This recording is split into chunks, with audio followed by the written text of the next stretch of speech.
Hello po, magandang araw po. Welcome back sa aking munting channel. Ito na po yung ating part 2. Ano ba ang tamang main breaker sa ating panel distribution box sa ating bahay? Ito po yung ating mga breaker. Ito po, bali 5 po ito.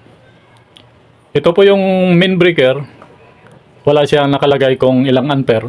Kasi yun po yung ating i-compute kung ano ba ang tamang main breaker para sa ating bahay dito sa ating panel distribution box. Ito po, 5 po ito, may spare po siya. Hindi ko na muna siya nilagyan kasi reserve po siya. Ito pong main breaker at may 3 branches po siya. Yung para sa ilaw, lighting outlet 15 amperes at yung sa convenience outlet 20 amperes at yung sa SPO 20 amperes. Bali 3 branch lang po. Ngayon, may kasabihan na kailangan 80% lang ang dapat gamitin sa bawat breaker na ating gagamitin. Kailangan i-multiply natin ito sa 80% safety factor para hindi po siya mag-overload. Ito po yung para sa ating ilaw 15 amperes. Ita times mo po, i-multiply po mo po sa 0.80% equals 12 ampere. Ito na po yung 80% natin, yung 12 ampere. Dito naman po sa convenience outlet, yung 20 amperes, i-multiply natin sa 0.80% equals 16 ampere. Parehas naman po dito kasi dalawang 20 ampere dito ang ating branch, 16 ampere din po. Ang total po dito sa wala pang safety factor na 80%, i-total natin ito 15 plus 20 plus 20 equals 55 amperes. Pag minultiply natin sa 0.80%, magiging 44 amperes po. Ito na po yung ating safety factor total amperes ng ating breaker. 44 amperes po. Ngayon, para makuha yan, gagamitin natin yung formula na P over B at saka I. P power at saka yung B volts at yung I ampere. The current. Ngayon, P equals B times I. Yung volts natin, base sa PEC, Philippine Electrical Code, pag nagko-compute ng load, kailangan gamitin natin yung 230 volts. Hindi po 220 volts. 230 volts ang ginagamit sa pag-compute ng ating mga breaker at saka sa load.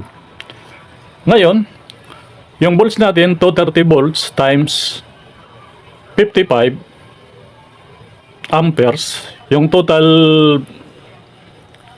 breaker natin equals 12,650 watts times 0.80% equals 10,120 watts. Kaya yan, nakuha na po natin yung total dito sa ating distribution circuit breaker, yung ating branch. Dating naman dito sa ating total safety factor, yung 44 amperes, ite times din natin sa 230, ang kinalabasan niya ay 10,120 watts. Tali po sila dito sa ating computation, dito sa nauna nating computation na wala pang bawas na 80%. Tali po silang dalawa.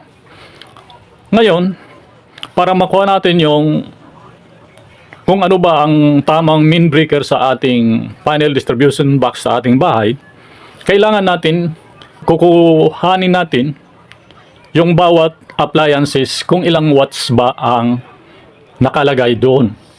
Tulad ng yung flat iron natin, 1,200 watts. At yung sa ilaw, ang nilagay ko po dito ay 20 pieces lang at 20 watts lang ang nilagay ko dito. I-multiply mo lang po, 20 times 20 equals 400 watts. May dalawa kang TV, halimbawa lang may dalawang TV, tig 80 watts ang bawat isa, mayroon siyang 160 watts. Yung rice cooker, nasa isang rice cooker, 700 watts. At yung nilagay ko dito, electric pan lang, nasa 60 watts bawat isa. Ang total niya ay 180 watts. Kung may aircon po kayo, ang bawat 1 HP aircon ay mayroon po siya 746 watts. Kaya isang aircon, 746 watts sa 1 HP. 1 horsepower. Kung may refrigerator naman, ang lagay ko dito, estimated lang ito, 500 watts. At yung wifi, cellphone, nilagay ko dito, 40 watts. At yung heater natin, mataas po ang load dito, 1,500 watts. At yung washing machine at saka spin dryer, pinagsama ko na lang po, 400 watts. Kaya may total tayo dito na 5,826 watts. Ngayon, ano ba ang tamang main breaker? Kasi dito 55 amperes, hindi pwede yung 50 amperes. Pero pag binawasan mo ng 80%, magiging 44 amperes siya. Kaya pwede na yung 50 amperes. Pero para sa akin, yung 60 amperes ang ating ilalagay. Dapat 60 amperes yung ating ilalagay dito kasi darating ang panahon, nagdadagdag tayo ng mga appliances. Kaya hindi natin namamalayan, nagdadagdag tayo ng appliances pero mababa na pala yung ating main breaker. Itong 60 ampere, kahit magdagdag ka ng isang 20 amperes dito, kaya nilagay ko dito yung spare. Kung maglalagay ka ng aircon, magiging 75 amperes dito. Pero, ang 75 amperes, mas mataas na dito sa 60 amperes na gagamitin natin dito na main breaker. Pero, hindi pa siya na babawasan ng 80% safety factor load. Kaya ang 75 ampere, i-times mo sa 0.80%, magiging 60 ampere. Pasok pa rin siya sa 60 ampere na main breaker natin. Kaya, mas maigi at ang tamang main breaker na ilalagay nyo ay 60 ampere dito sa main breaker natin. Kasi, kahit magdagdag pa kayo ng 20 amperes, pasok pa rin yung 60 amperes. Kung magdadagdag kayo ng isa pang breaker na 20 amperes o di kaya 15 amperes, kailangan palitan yun na ito na 60 amperes kasi mababa na yun sa ating main breaker. Kaya itong total wattage ng ating mga appliances, okay na itong ating 60 amperes sa tatlong branch ng ating panel board. Tamang-tama lang, may allowance pa siya pag nagdagdag ka ng isa pang breaker para sa ating appliances, nagdagdag ka ng isa pang appliances na mataas ang load, kayang-kaya pa ng 60 amperes. Kaya, para sa akin, hindi pwede itong 50 amperes kasi pag nagdagdag ka ng isa pang appliances na mataas ang wattage niya, kayang-kaya pa ng 60 amperes. Kaya ang ilalagay natin dito ay 60 ampere sa ating main breaker. Ito po yung part 2 natin. Dapat kunin mo muna yung mga wattage ng mga appliances natin na nandito sa bahay o di kaya sa inyo, nandyan sa inyong bahay. Tapos, dyan nyo malalaman kung anong main breaker ang ilalagay nyo. Kasi itong main breaker, nagko-control lang naman siya dito sa ating mga branches. Pag ito nag-overload na 12 ampere, o di kaya itong 15 ampere, nag-overload ito, magti-trip ito. Hindi naman yung main breaker ang magti-trip kaagad. Ang magti-trip dito ay yung branch natin na breaker. Tulad ng sa ilaw, kung mag-overload yan, at itong sa ating mga outlet, pag nag-short circuit yan, ito, magti-trip ito. Hindi naman yung main breaker ang magti-trip dito.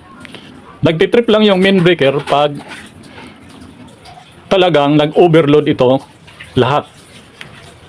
O, nag-overload ito lahat, lumampas na sa 60 ampere, dyan siya magti-trip yung ating main breaker.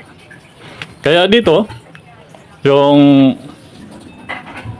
230 volts times 60 ampere equals 13,800 watts times 80%, ang total niya 11,040 watts. Yan po. Kaya ang ilagay natin yung main breaker ay 60 ampere para sa ating tatlo o di kaya apat na branch. Kung magdadagdag pa po kayo ng isa pang mataas na ang load ng appliances, kayang-kaya pa po yan kasi 60 amperes yung ating main breaker.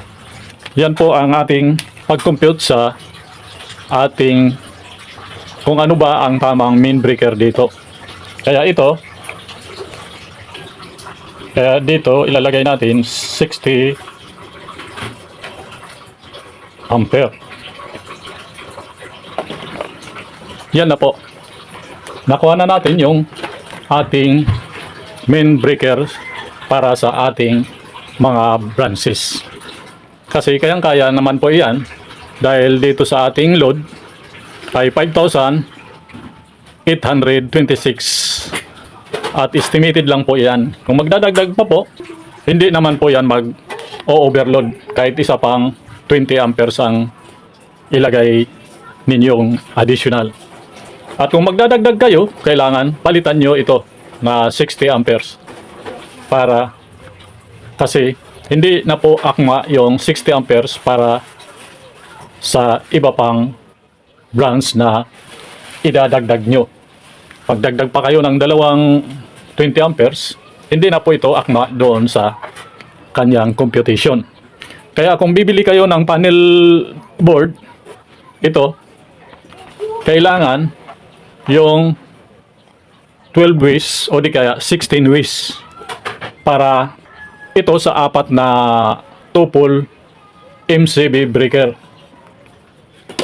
Ito po, bali apat lang po ang kasya dito.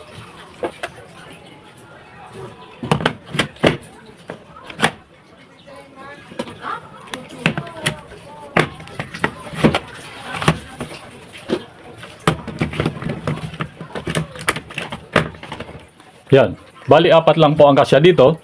Kaya, pag bibili kayo ng panel box o panel board, kailangan may spare po.